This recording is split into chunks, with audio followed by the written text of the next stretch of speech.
Nandoon pa rin siya. Sa ika-13 palapag.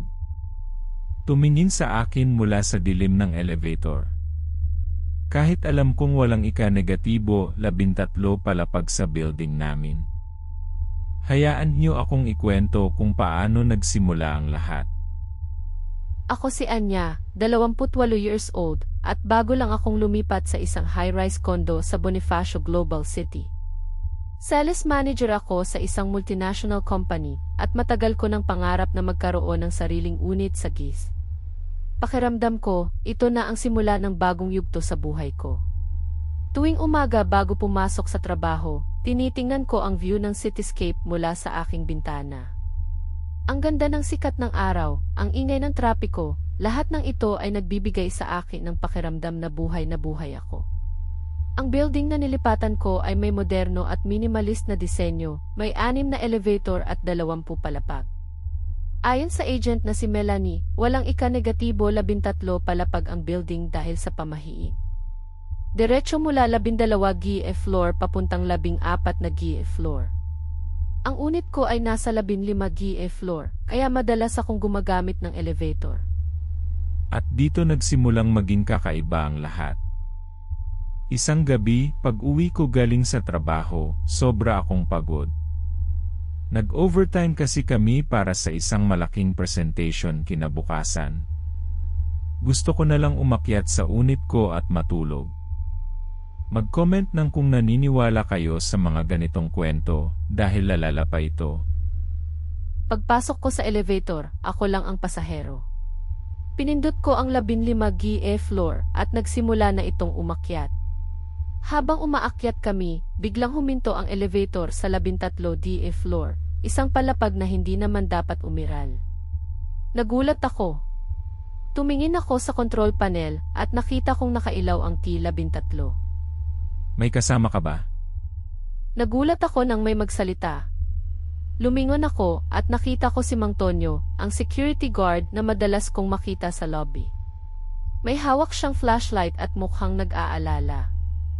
Anya, okay lang po ba kayo? May problema ba?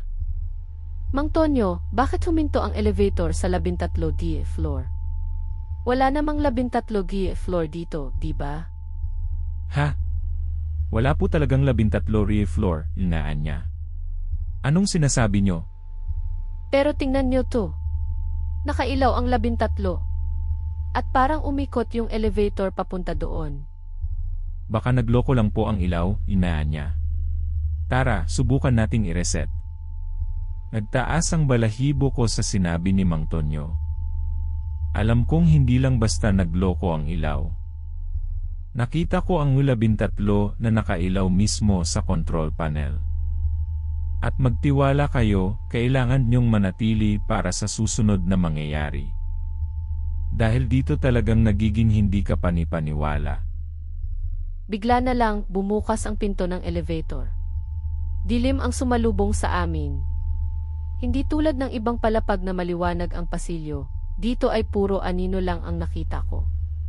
Malamig din ang hangin, parang pumasok ako sa isang freezer. May naamoy akong amoy ng luma at alikabok na hindi karaniwan sa isang bagong building. Naku po, Anya. Hindi ito maganda. Lumabas si Mang Tonyo, dala ang kanyang flashlight at sinisiyasat ang pasilyo. Sumunod ako, nagtataka at kinakabahan. Gusto kong malaman kung ano ang nangyayari. Wala naman dito, Anya.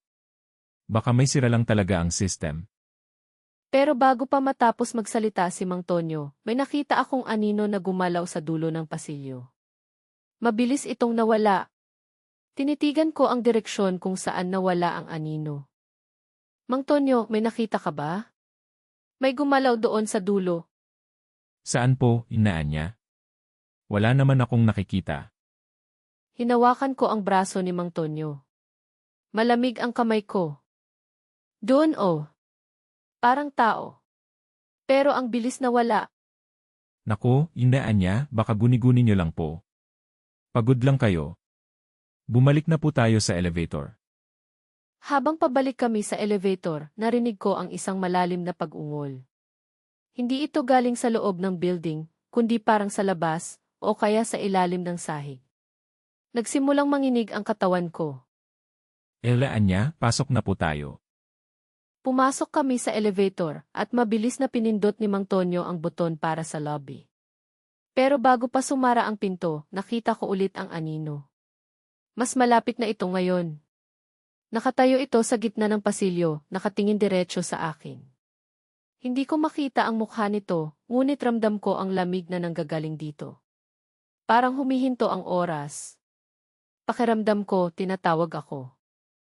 Anya, anong tinitignan nyo?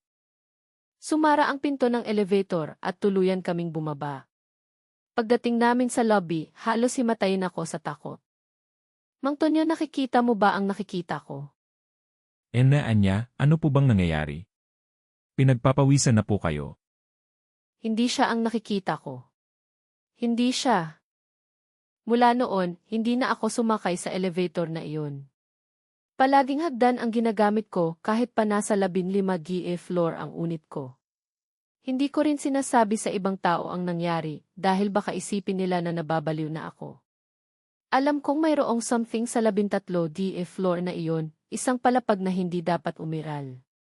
At alam kong nandoon pa rin siya, naghihintay. Kaya, totoo ba ito o katang-isip lamang? I-comment ang inyong mga nararamdaman. At kung may sarili kayong karanasan tulad nito, ibahagi ninyo sa comments. Mag-subscribe para sa bagong kwento araw-araw.